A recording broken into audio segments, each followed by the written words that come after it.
Now to the US, where Joe Biden is launching something called the American Climate Corp. I'm Joe Biden. I'm Alexandria Ocasio-Cortez. I'm Ed Markey. We're here to share some exciting news with you. Americans can now apply to join the American Climate Corp.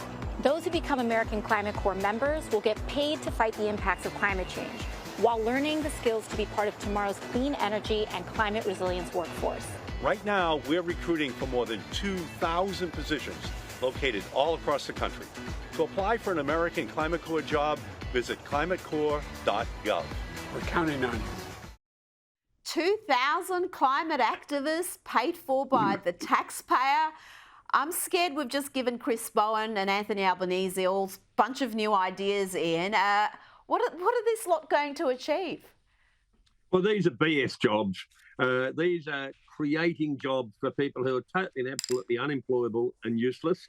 They probably did political science degrees at some of the universities where we see these big demonstrations going on at present. A climate corps sounds like what we saw in Cambodia in Pol Pot's time, or what we saw in Mao Zedong's time in China, with younger people going around, beating others around the head, saying, this is the truth. These jobs are being created by your taxes. These jobs are being created by people who are eminently unemployable and uneducated. And I think President Biden is really showing his true colours. Oh, he is there, and there's lots of media conjecture at the moment about what a Trump is going to do if we do have a second Trump term, what he will do with US energy policy once he's in office.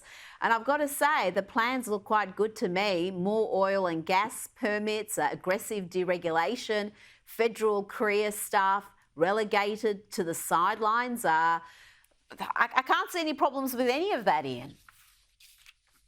No, well, he's doing what he said he'd do when he was president before, that's drain the swamp.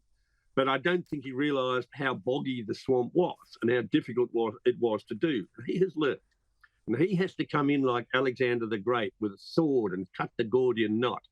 There are hundreds of thousands of jobs in the Western countries of people actually stopping business making a profit, using climate policy to destroy people's livelihoods. And Trump has said, no, that's enough. I'm going to actually have a vibrant US. The US is a huge energy producer. It has a lot of coal, it has a lot of gas, it has a lot of oil, and they have even more by fracking.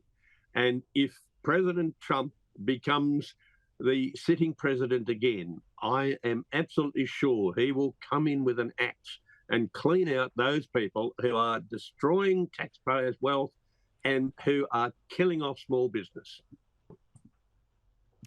Now, let's go to the UK quickly. Their Energy Secretary is warning that net zero policies could crush British businesses.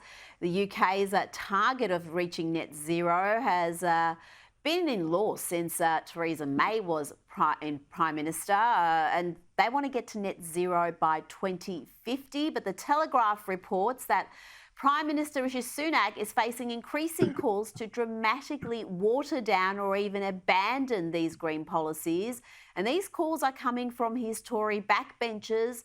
They fear these policies are going to cost the party support of the general election. No kidding on Einstein. It's incredible it's taken this long for the Tories to understand the damage net zero is doing to their country.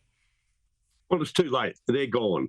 They'll lose government. And as soon as a politician says the words net zero, you know that that politician is heading for extinction. The community is not stupid. The community knows that net zero is costing a fortune and will cost them even more. The community knows that their electricity bills have gone up. And every time we put in a new wind turbine or a new solar panel, then the costs go up. We have abandoned grid systems and cheap, reliable electricity to put in unreliable electricity and called this the path to net zero. So if you, as a politician, want to get kicked out as an election, then stick with the policy net zero. And the quicker the Conservative parties get away from this, then the better it is, because then they have a chance of survival.